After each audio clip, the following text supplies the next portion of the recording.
It is the best time of day right now. About an hour before sunset, right when the sun tips below the tree line. That's my favorite time to be out in the garden. Unfortunately, it's also dinner time.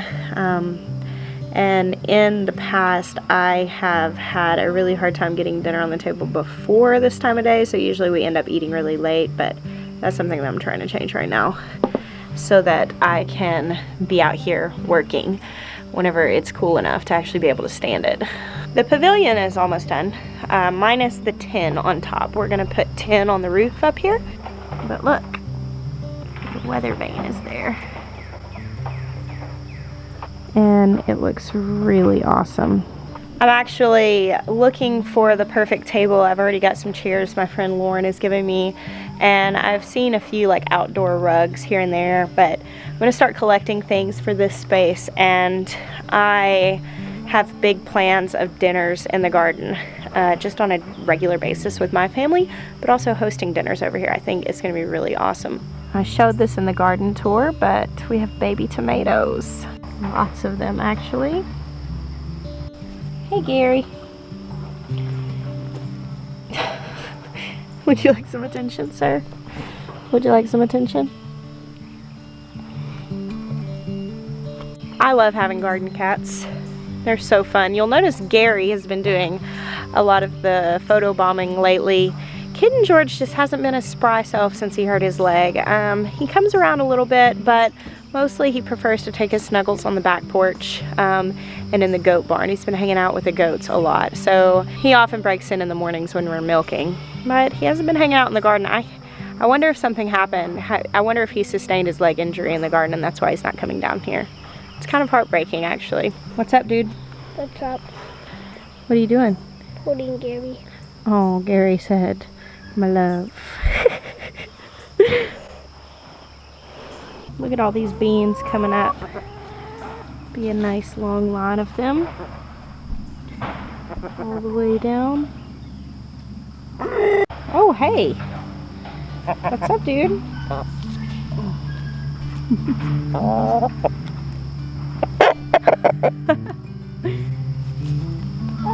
Isn't he regal? The other day I posted a selfie with this rooster on Instagram because he actually lets me pick him up and hold him. He's friendly as far as roosters go. I mean, I wouldn't call him like snuggly or anything, but he tolerates being picked up and held. Interestingly, that rooster started his life here at this farm, but he has lived at my friend Lisa's for probably the last 3 years. At some point, I gave her several young roosters. Now, he was a cast-off when we used to breed for egg color because he's actually a black copper Marantz, except for he has a lot of white in his tail, which is not breed standard. That's actually a breed flaw. And so he was one that we'd gotten rid of, and he has lived the last few years in her goat barn. Just a lone rooster in the goat barn, not with the other chickens. But she and her husband moved, and when they were moving is when we were realizing that the rooster we had was sterile. And so they said, hey, you can come get the goat barn rooster. And we did. We came and got him. Are they pecking the rooster? It looks like some gnats were landing on him and they were cleaning him off. Oh, do they actually do that sometimes? No, that's what they were just doing. He had some gnats on him. And So they were like, basically- hey, Big Daddy, let me take care of that for you. Yeah, You may be able to hear Maya back there on the excavator. Actually, let's go back and take a look at what he's been doing. yeah, go. You want to go with me, Tobe? Yes. You Are we wanna going to go in the woods? No, let's just go back to the back of the yard. You gonna carry Gary? Yeah. And then once we get to the gate, I'm going to put him down. Okay. And then I'm going. For those of you who have asked, this is what the white tires are for. They're just to hold flowers. Last year I put all of these ice plants in them because they can handle kind of dry conditions, and I was concerned that the soil in here wouldn't stay super wet, but they didn't really hang out much at all. It looks like this one's kind of starting to grow over. This is leftover from last year, it came back. And unfortunately, because you couldn't really see those ice plants, they didn't really spill over, they were really low lying and not very loud. No one could ever see that there were flowers planted in them, and so we got asked a lot last year, what are those tires for? Because you couldn't really see it. Basically, we live out in the country and we had all of these tires. We didn't have any sort of like trash pickup that would pick up things like that.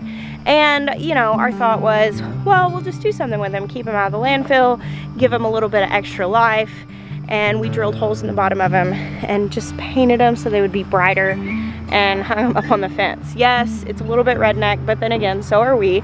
And so it was just like, oh, this will just be a cute idea. But it's funny, I think that is the #1 question that we get asked on our channel is, what are the white tires for? But now you know. Hey Gerard, back up from the fence. Hey Gerard, what's up, dude? Hi. Hey Chris. Wait, his name is Chris? Christopher Walken. Chris is his nickname. Chris. All the ladies are out in the backyard on yard duty. We have a lawnmower, but we use the goats. Mom, are we keeping him? Nope, Jeff is going to a new home to a family that lives in Oklahoma. They're gonna come pick him up here soon. Jeff. Come on, Jeff. Hey, Jeff. He's like... He's staring at the girls. I mentioned recently about the fact that we were downsizing our goat herd pretty significantly. We're going down to 10 does, one of which is the Nigerian dwarf, but 9 full-size does. And basically, I don't know that we'll always keep just 10 does, but I want to move in the direction of La Manchas. I really like La Manchas, and that's what I would like to have. Now, some people were speculating that our new animals were going to be dairy cows. Dairy cows are definitely on the list of animals that I want, along with a couple of other things. So that could be it. However, I will tell you that our dairy needs for our household are definitely met with 10 does. With our full-size does right now, we are milking 4 does once a day, 2 of which their babies were almost weaned and we separated the babies, so we started the milking the mamas in the morning. They're not producing a whole lot. But with that, we're getting close to 1 gallon of milk a day. And that's plenty for our household. So we really don't need a whole bunch of goats. So if 1 gallon a day meets our needs, why would I ever want a cow? You know, Jersey can produce like 4 to 7 gallons a day, which is a lot of milk. But my idea is that when we get cows, eventually, whenever that is, whether it's gonna be next month or at any point after that, I would like to be able to use milk that we produce at our farm for our butter needs, for cheese making, for yogurt. With our goat's milk, I do make some of that stuff. I do make some yogurt, I do make some cheese, but if we had something like a cow, we would be able to just replace a lot of that stuff, including butter, cream for our coffees, being able to make ice cream, all of those. A cow would really be like a big thing in opening up the options for our, you know, our food coming from our own farm. But I'm not saying that that's what we're getting. I'm not saying it's not what we're getting, but that's just a little more information for you to chew on. So here is the future row garden. There's gonna be a garden there. I'm gonna go through the gate out here to the woods. We're actually going to be extending the yard for the chickens back here and giving them about twice as much space. Right now we only have 12 chickens in there. The coop could actually comfortably hold 40, but we want to give them some more space to be able to scratch and peck and eat bugs. They'll have this little tree in the yard with them. And we're really just loving the richness of the yolks of the eggs. So we want to get some more chickens. Not a whole lot more, but we're going to give them some more space here. You can see here all this brush is cleared out. And back here as well. Check this out. I saw that tree go down. It was like, okay, let's go. I'm really not currently shod for exploration. Clearing out all of these really young trees and brush trees have uncovered some absolutely amazing, beautiful grandfather trees. Look at this one.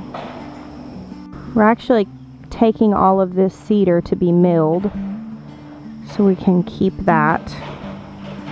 I didn't think Maya was going to make it in for the live stream. I thought he was pretty committed to staying out there working, but I just looked at my phone and realized it is time for me to go in and go live. Oh look, it's KG in the wild. Hey Georgie. Hey Georgie boy. Doing a little adventuring. You're gonna hang out. You're a good boy. It's good to see you running around, silly boy. Good job, ladies. Nice job on the lawn. So we've got to go in and do our live stream, Toby, but I see some sprouts coming up in y'all's garden. Oh yeah, that is cool. Come on, you want to peek over the fence? Yeah. Look, there's a little squash sprout down there on the end. And over on the other side, I see a bean sprout coming up. Oh, and look right here. You got some cucumbers there. That's awesome. Thank you guys so much for hanging out with me this beautiful evening. This time of day just makes me want to go around and take gratuitously lovely shots of the farm and everything in it. Thank y'all. I'm bless you. Until next time.